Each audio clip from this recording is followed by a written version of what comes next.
Hey everybody, good morning to you, and hello Oakland, and hello everybody in the Bay Area and the United States and the world. Real quick, this is why I'm taking what for me is a first-time action of an early endorsement of a person running for mayor of Oakland. I've known Ignacio de la Fuente for over 30 years. No, those years haven't always been smooth between us because we've always been on one side or the other. For example, me representing Oakland Mayor Lee Harris's economic advisor, or prior to that, me as columnist for the Clarion. But we've always, and I discovered this over time, been able to discuss our differences and come to an agreement. And as the years have grown, I've appreciated what I now regard as one fact. Ignacio understands the business of policy and politics. He doesn't take it personally. So he understands how to quite literally talk to people who have differing points of view regarding an issue or policy or problem.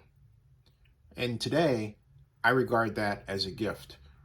But of equal importance, no, I will say more importance, is the fact that Ignacio understands the power of tax increment financing and redevelopment, and in total, the tools that we've used in the past to make absolutely certain we had a workable floor of income for everyone.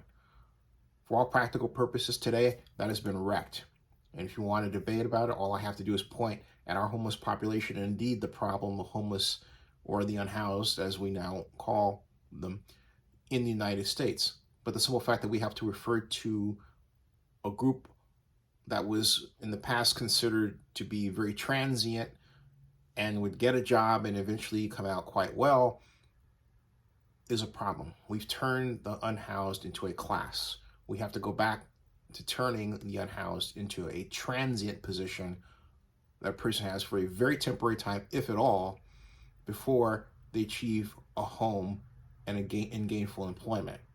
We have to transition out of that.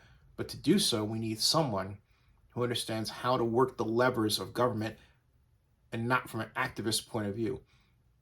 We have too many examples of activists taking government positions but don't understanding how to pull the levers of government. We have that problem in Oakland now.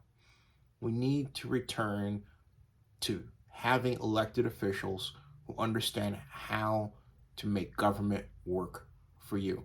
That is Ignacio de la Fuente. That is Ignacio de la Fuente. The other people running against him, particularly the three council members that had the recent forum, really don't know Oakland. They quite literally just got in the city hall and are much younger. And so, because of that, they haven't yet proven effectively that they can make change in their areas.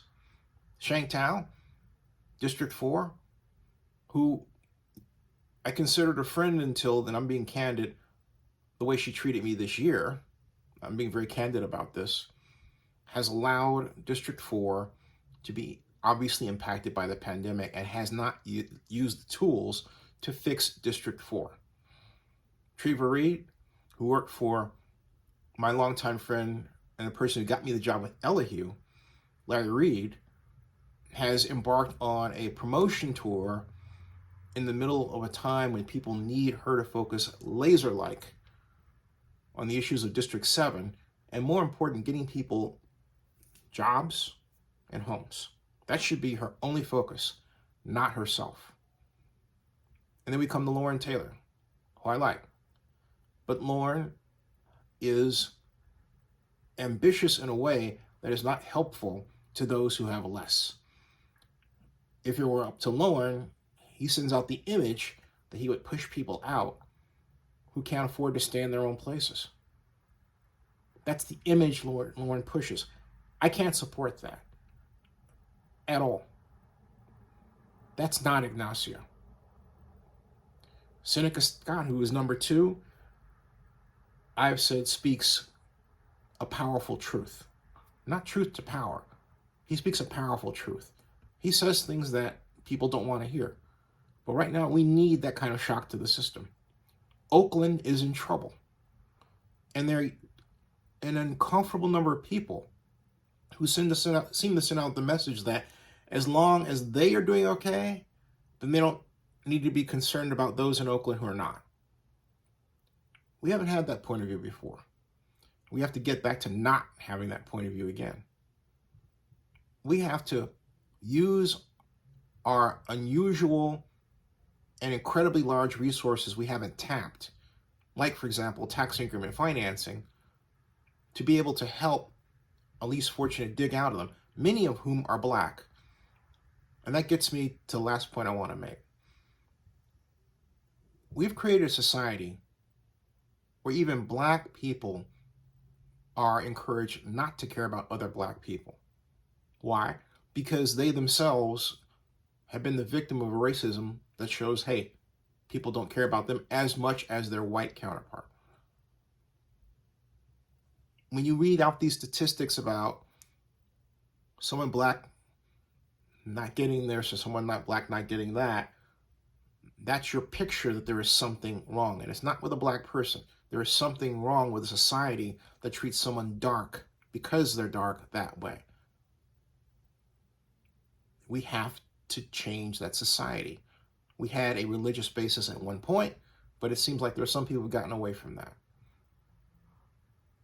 And that's all I'll say about that for now. But I am confident. You would say, well, why Ignacio? He's not Black. Well, as far as I'm concerned, for all practical purposes, he is. But I'll also say this, and I said it yesterday. Oakland has never had a Latino mayor. We have had low numbers of Latino representation in Oakland among elected officials, if you go back in history. We need to change that. And I think Ignacio as mayor is a fantastic start.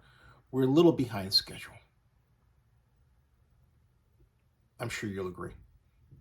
Subscribe to Zennie62 and bookmark oaklandnewsnowblog.com. And please support Ignacio de la Fuente for mayor of Oakland.